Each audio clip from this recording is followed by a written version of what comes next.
Asiendo el llamador, la señorita Pollitt lo dejó caer sobre la puerta de la casita. Luego de un breve intervalo, llamó de nuevo. El paquete que llevaba bajo el brazo le resbaló un tanto al hacerlo y tuvo que volver a colocarlo en su sitio. En aquel paquete llevaba el nuevo vestido de invierno de la señorita Spenlow, de color verde, dispuesto para la prueba. De la mano izquierda de la señorita Pollitt pendía una bolsa de seda negra que contenía la cinta métrica, un acerico de alfileres y un par de tijeras grandes y prácticas. La señorita Pollitt era alta y delgada, de nariz puntiaguda, labios finos y cabellos grises. Vaciló unos momentos antes de llamar por tercera vez. Mirando al final de la calle, vio una figura que se aproximaba rápidamente y la señorita Hartnell, jovial y curtida, con sus 55 años, le gritó con su voz potente y grave. «¡Buenas tardes, señorita Pollitt!». La modista respondió. «Buenas tardes, señorita Hartnell». Su voz era extremadamente suave y moderada. Había comenzado a trabajar como doncella en casa de una gran señora. «Perdóneme», prosiguió, «pero ¿sabe por casualidad si está en casa la señora Spenlow?» «No tengo la menor idea». «Es bastante extraño que no conteste a mis llamadas.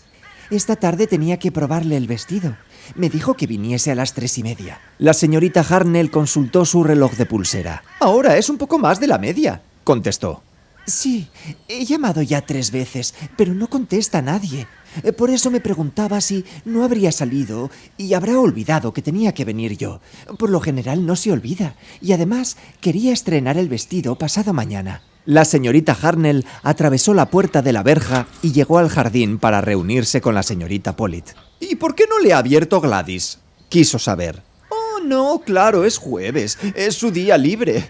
Me figuro que la señora Spenlow se habrá quedado dormida. Me parece que no consigue usted hacer gran ruido con ese chisme». Y alzando el llamador, lo descargó con todas sus fuerzas. Además, golpeó la puerta con las manos. También gritó con voz estertórea. ¿No hay nadie ahí dentro?». No obtuvo respuesta. «Yo creo que la señora Spenlow debe de haberse olvidado y se habrá ido», murmuró la señorita Pollitt. «Volveré cualquier otro rato». «¡Tonterías!», replicó la señorita Hartnell con firmeza. «No puede haber salido. Yo la hubiera encontrado. Voy a echar un vistazo por las ventanas para ver si da señales de vida». Y riendo con su habitual buen humor para indicar que se trataba de una broma, miró superficialmente por la ventana más próxima, pues sabía que los señores Spenlow no utilizaban aquella habitación ya que preferían la salita de la parte posterior. A pesar de ser una mirada superficial, consiguió su objetivo. Es cierto que la señora Hartnell no vio signos de vida. Al contrario, a través de la ventana distinguió a la señora Spenlow tendida sobre la alfombra y muerta.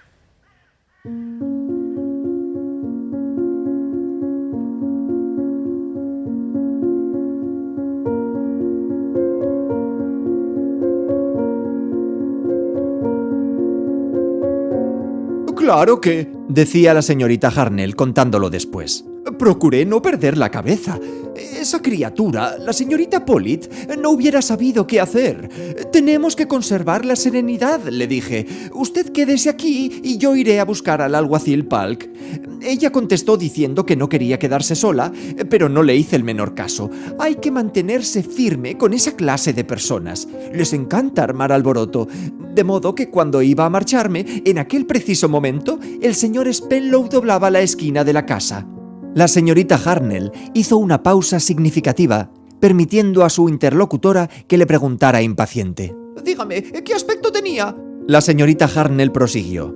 «Con franqueza, inmediatamente sospeché algo. Estaba demasiado tranquilo, no se sorprendió lo más mínimo. Y puede usted decir lo que quiera, pero ¿no es natural que un hombre que oye decir que su mujer está muerta no exteriorice la menor emoción?». Todo el mundo tuvo que darle la razón.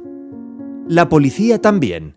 Y no tardaron en averiguar cuál era su situación después de la muerte de su esposa, descubriendo que ella era rica y que todo su dinero iría a parar a manos del viudo gracias a un testamento hecho a toda prisa poco después del matrimonio, cosa que despertó generales sospechas.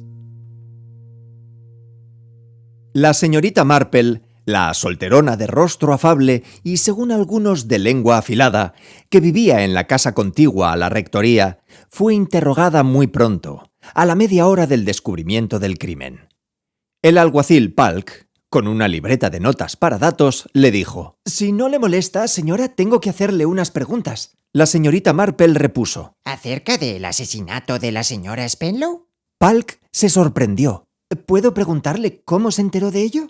Por el pescado. La respuesta fue perfectamente inteligible para el alguacil, quien supuso con gran acierto que el repartidor del pescado le habría llevado la noticia al mismo momento que la merluza o las sardinas.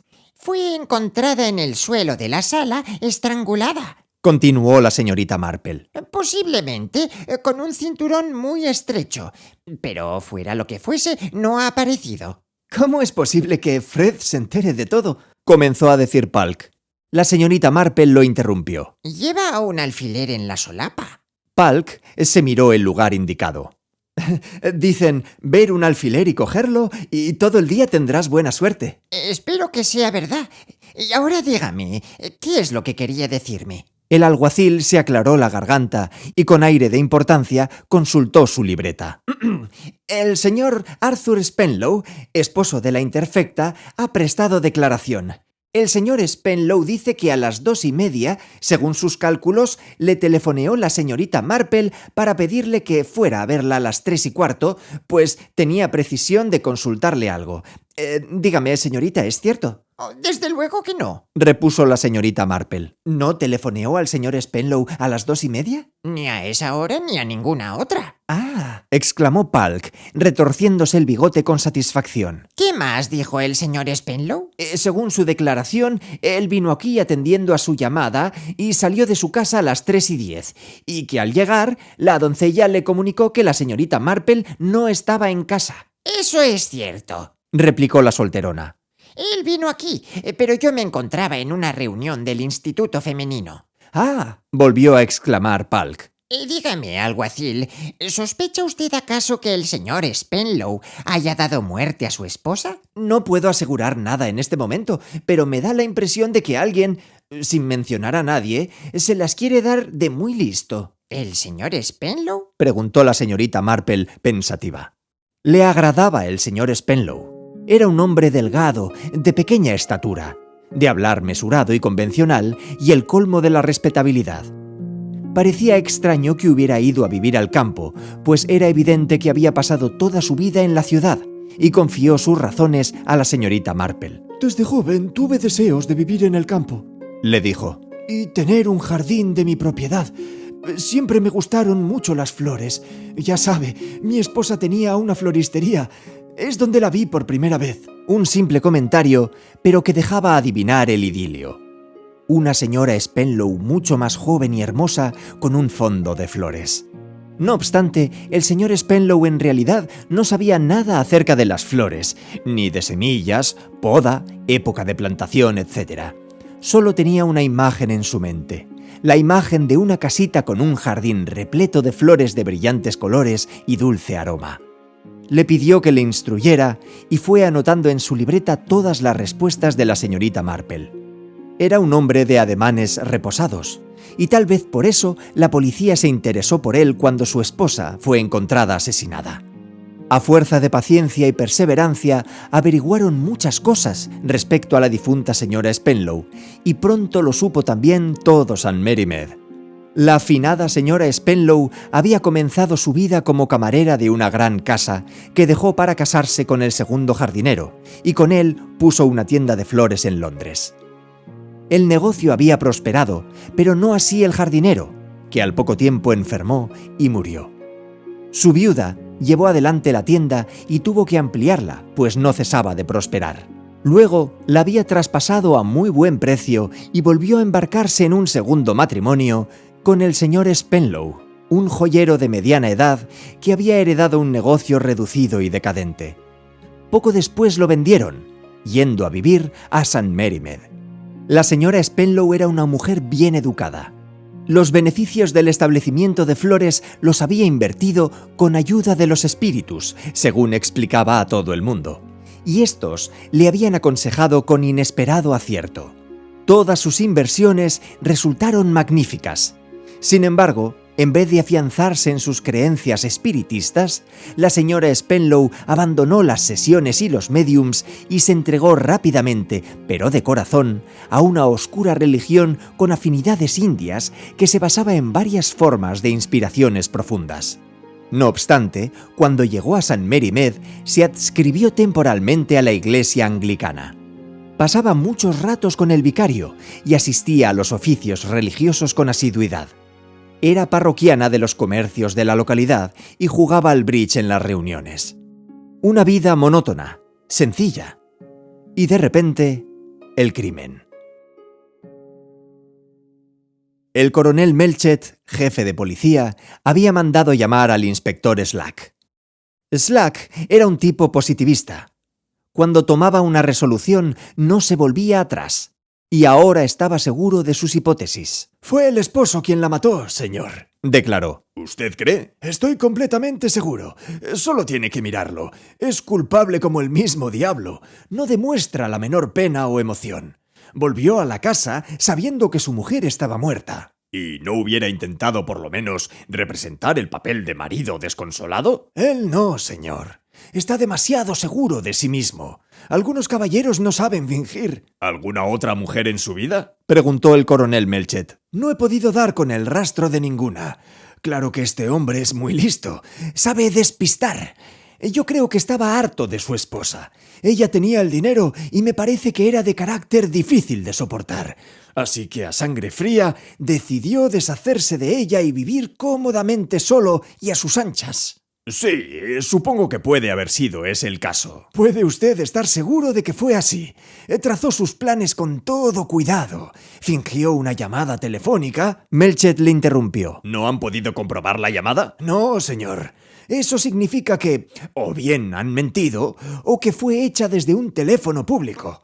Los únicos teléfonos públicos del pueblo son el de la estación y el de correos. Desde correos no llamó. La señorita Blade ve a todo el que entra. En el de la estación, tal vez. Hay un tren que llega a las 2:27 y a esa hora se ve bastante concurrida. Pero lo principal es que él dice que fue la señorita Marple quien lo llamó. Y eso, desde luego, no es cierto. La llamada no fue hecha desde su casa, y ella estaba en el instituto femenino. ¿Y no habrá pasado por alto la posibilidad de que alguien quitara de en medio al marido para poder asesinar a la señora Spenlow? Se refiere a Ted Gerard, ¿verdad? He estado investigando, pero tropezamos con la falta de motivos. Él no iba a ganar nada. Sin embargo, es un indeseable. Y tiene un buen número de desfalcos en su haber. Es miembro del grupo Oxford. No digo que no sea un equivocado. No obstante, él mismo fue a confesárselo a su patrón. Dijo que estaba arrepentido y comenzó a devolver el dinero. Y no digo que no fuera una artimaña. Pudo pensar que sospechaban y decidí representar la comedia. Tiene usted una mentalidad muy escéptica, Slack, dijo el coronel Melchett. A propósito, ¿ha hablado usted con la señorita Marple? ¿Qué tiene ella que ver con esto, señor? Oh, nada, pero ya sabe, oye cosas. ¿Por qué no va a charlar un rato con ella? Es una anciana muy inteligente. Slack cambió de tema. Quería preguntarle una cosa, señor. En casa de Robert Abercrombie, donde la difunta trabajaba, hubo un robo de esmeraldas, que valían una fortuna. No aparecieron. He estado calculando, y debió ser cuando estaba allí la señora Spenlow, aunque entonces sería casi una niña. No creerá que estuviera complicada en el robo, ¿verdad, señor? Spenlow, como ya sabe, era uno de esos joyeros de vía estrecha. No creo que tuviera nada que ver, repuso Melchett meneando la cabeza. Entonces ni siquiera conocía a Spenlow. Recuerdo el caso. La opinión policíaca fue que el hijo de la casa, Jim Abercrombie, estaba mezclado en el asunto. Era un joven muy gastador. Tenía un montón de deudas que pagó precisamente después de ocurrido el robo. El viejo Abercrombie dificultó un poco las cosas y quiso distraer la atención de la policía. Era solo una idea, señor, dijo Slack.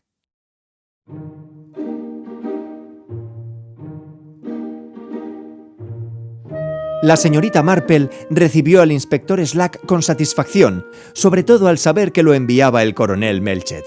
Vaya, la verdad, el coronel Melchett es muy amable. No sabía que me recordaba. Me indicó el coronel que viniera a verla, pues sin duda sabrá todo lo que ocurre en St. Mary Mead que valga la pena. Es muy amable, pero la verdad es que no sé nada en absoluto.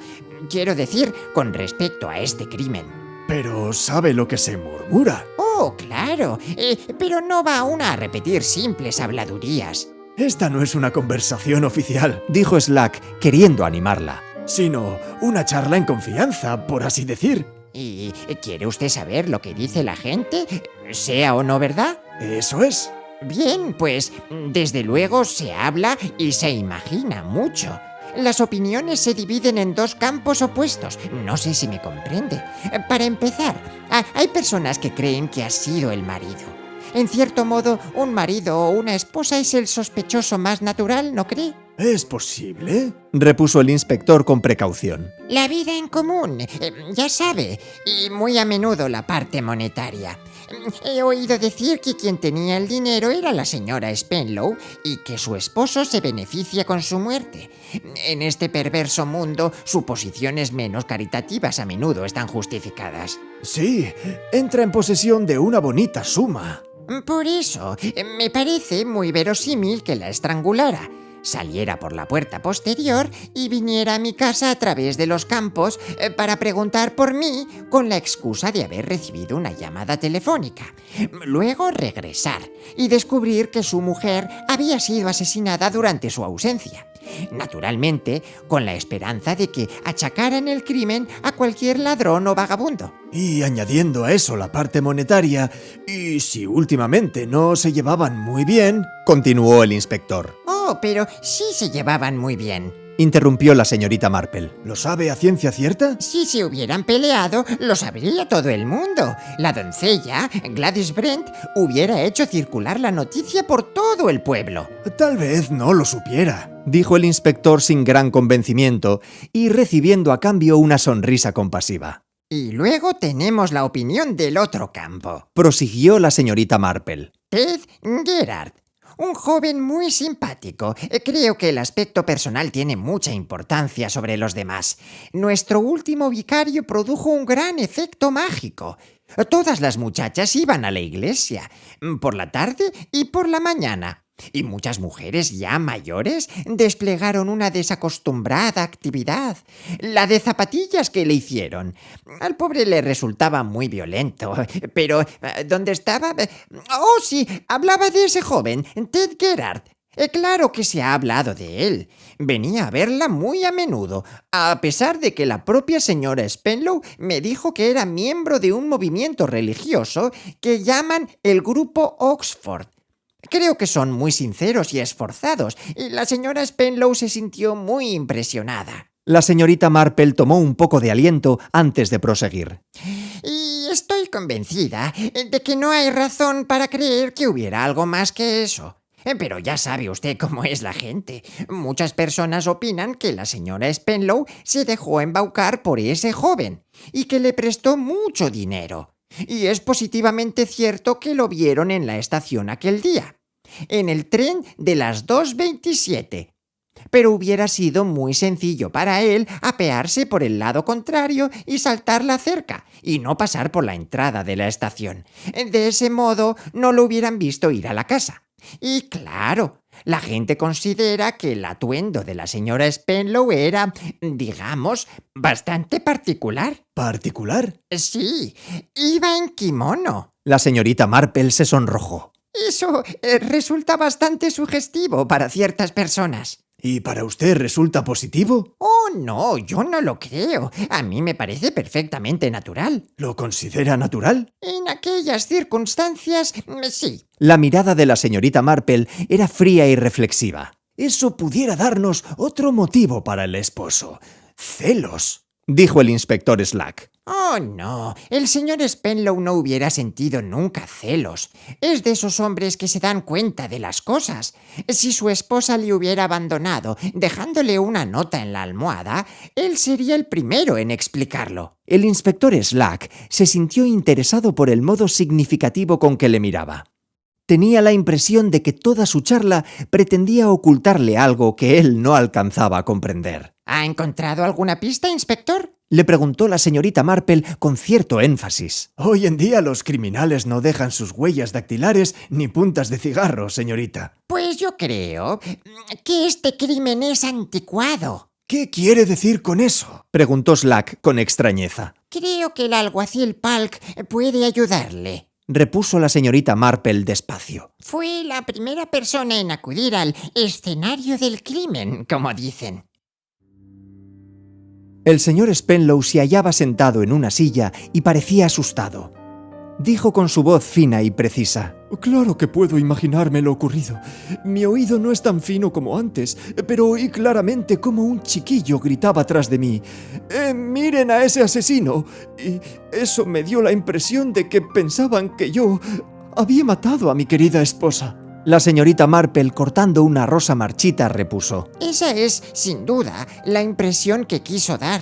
Pero, ¿cómo es posible que metieran esa idea en la cabeza de un niño? Pues lo más probable es que la asimiló escuchando las opiniones de sus mayores. Repuso la señorita Marple. ¿Usted cree de verdad que lo piensan también otras personas? La mitad de los habitantes de St. Mary Mead. Pero, mi querida señora, ¿cómo es posible que se les haya ocurrido una idea semejante? Yo quería sinceramente a mi esposa. A ella no le agradaba vivir en el campo tanto como yo esperaba, pero el estar de completo acuerdo en todo es un ideal inasequible. Le aseguro que he sentido intensamente su pérdida. Es probable, pero si me perdona le diré que no lo parece. El señor Spenlow irguió cuanto pudo su menguada figura. Mi querida señora, hace muchos años leí que un filósofo chino, cuando tuvo que separarse de su adorada esposa, continuó tranquilamente tocando su batintín en la calle, como tenía por costumbre. Me figuro que debe de ser un pasatiempo chino.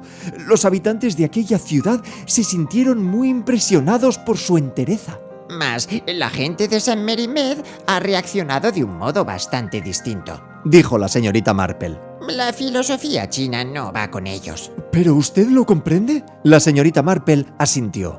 Mi buen tío Enrique Explicó. era un hombre con un extraordinario dominio de sí mismo. Su lema fue: nunca exteriorices tu emoción. Él también era muy aficionado a las flores. Estaba pensando que tal vez pudiera colocar una pérgola en el lado oeste de la casa, dijo Spenlow con cierta vehemencia. Con rosas de té y tal vez glicinias. Y hay una florecita blanca en forma de estrella que ahora no recuerdo cómo se llama. Tengo un catálogo muy bonito con fotografías, le dijo la señorita Marple en un tono semejante al que empleaba para dirigirse a su sobrino de 3 años. Tal vez le agradará hojearlo. Yo tengo que ir ahora mismo al pueblo. Y dejando al señor Spenlow sentado en el jardín con el catálogo, la señorita Marple subió a su habitación. Envolvió apresuradamente un vestido en un trozo de papel castaño y saliendo de la casa se encaminó a toda prisa a la oficina de correos. La señorita Pollitt, la modista, vivía en una de las habitaciones de la parte alta del edificio. Mas la señorita Marple no subió directamente la escalera. Eran las 2:30. Y 1 minuto después, el autobús de Mac Benham se detendría ante la puerta de la oficina de correos, constituyendo uno de los mayores acontecimientos de la vida cotidiana de St. Mary Mead. La encargada saldría a toda prisa a recoger los paquetes relacionados con la parte de venta de su negocio, pues también vendía dulces, libros baratos y juguetes. Durante algunos minutos, la señorita Marple estuvo sola en la oficina de correos. Y hasta que la encargada hubo regresado a su puesto, no subió a ver a la señorita Pollitt para explicarle que quería que retocara su viejo vestido de crepé gris y lo pusiera a la moda, a ser posible. La modista le prometió hacer cuanto pudiera. El jefe de policía quedó bastante asombrado al saber que la señorita Marple deseaba verlo. La solterona entró disculpándose. No sabe cuánto siento molestarlo. Sé que está muy ocupado, pero usted ha sido siempre tan amable conmigo, coronel Melchett, que creí que debía verlo a usted en vez de acudir al inspector Slack. En primer lugar, no me gustaría complicar al alguacil Polk. Hablando con toda claridad, supongo que él no habría tocado nada en absoluto. El coronel Melchett estaba ligeramente extrañado. ¿Palk? El alguacil de San Mary Med, ¿verdad? ¿Qué es lo que ha hecho? Cogió un alfiler. Lo llevaba prendido en su traje, y a mí se me ocurrió que tal vez lo hubiese cogido en casa de la señora Spenlow. Desde luego, pero después de todo, ¿qué es un alfiler? A decir verdad, lo cogió junto al cadáver de la señora Spenlow. Ayer vino Slack y me lo dijo. Me figuro que usted lo obligó a ello. Claro que no debía haber tocado nada, pero como le dije ya, ¿qué es un alfiler? Era solo un simple alfiler, de esos que emplean todas las mujeres. Oh, no, coronel Melchett. Ahí es donde se equivoca. Tal vez a los ojos de un hombre parezca un alfiler vulgar, pero no lo es. Se trata de uno especial, muy fino, de los que se compran por cajas y que usan especialmente las modistas. Melchett la miraba mientras se iba haciendo una pequeña luz en su mente. La señorita Marple inclinó varias veces la cabeza en señal de asentimiento. Sí, naturalmente. A mí me parece todo claro. Llevaba el kimono porque iba a probarse su nuevo vestido. Y nada más abrir la puerta, la señorita Pollitt debió decir algo de las medidas y le puso la cinta métrica alrededor del cuello. Y luego su tarea se limitó a cruzarla y apretar. Muy sencillo, según he oído decir. Luego saldría cerrando la puerta y haciendo ver que acababa de llegar, comenzó a golpearla con el llamador. Mas el alfiler demuestra que ya había estado en la casa. ¿Y fue la señorita Pollitt la que telefoneó a Spenlow? Sí, desde la oficina de correos a las 2:30, precisamente cuando llega el autobús y la oficina se queda vacía. Pero, mi querida señora Marple, ¿por qué? No es posible cometer un crimen sin motivo. Bueno, a mí me parece, coronel Melchett, por todo lo que he oído, que este crimen data de mucho tiempo atrás. Y esto me recuerda a mis dos primos, Antonio y Gordon. Todo lo que hacía Antonio le salía bien. En cambio, Gordon era el lado opuesto. Perdía en las carreras de caballos, sus valores bajaron y sus acciones fueron despreciadas. Tal como lo veo, las dos mujeres actuaron juntas. ¿En qué? En el robo. Hace mucho tiempo. Según he oído, eran unas esmeraldas de gran valor. Fueron robadas por la doncella de la señora y la ayudante de camarera. Porque hay una cosa que todavía no se ha explicado. Cuando se casó con el jardinero, ¿de dónde sacaron el capital para montar una tienda de flores? La respuesta es de su parte en la rapiña. Creo que esa es la expresión adecuada. Todo lo que emprendió le salió bien. El dinero trae dinero, pero la otra, la doncella de la señora, debió ser poco afortunada y tuvo que conformarse con ser una modista de pueblo. Luego volvieron a encontrarse. Todo fue bien al principio, supongo, hasta que apareció en escena Ted Gerard.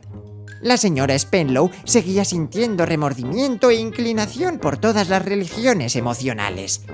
Este joven le apremiaría para que hiciese frente a los hechos y limpiara su conciencia. Y me atrevo a asegurar que estaba dispuesta a hacerlo. Mas la señorita Pollitt no lo apreciaba así, sino que podía verse en la cárcel por un delito cometido muchos años atrás. Así que decidió poner fin a todo aquello. Me temo que haya sido siempre una mujer perversa. No creo que hubiera movido ni un dedo para impedir que ahorcaran al afable y estúpido señor Spenlow. Podemos comprobar su teoría si logramos identificar a la señorita Pollitt como la doncella de los Abercrombie, dijo el coronel Melchett. Pero... será muy sencillo. Lo tranquilizó la señorita Marple. Es de esas mujeres que confesará enseguida al verse descubierta. Y ¿sabe usted? Además, tengo su cinta métrica. Se la quité distraídamente cuando me estuvo probando ayer. Cuando la eche de menos y sepa que está en manos de la policía, bien, es una mujer ignorante y creerá que eso la acusa definitivamente. No le dará trabajo, se lo aseguro. Terminó la solterona animándolo, con el mismo tono con que una tía suya le aseguró que no lo suspenderían en los exámenes de ingreso en Sandhurst. Y había aprobado.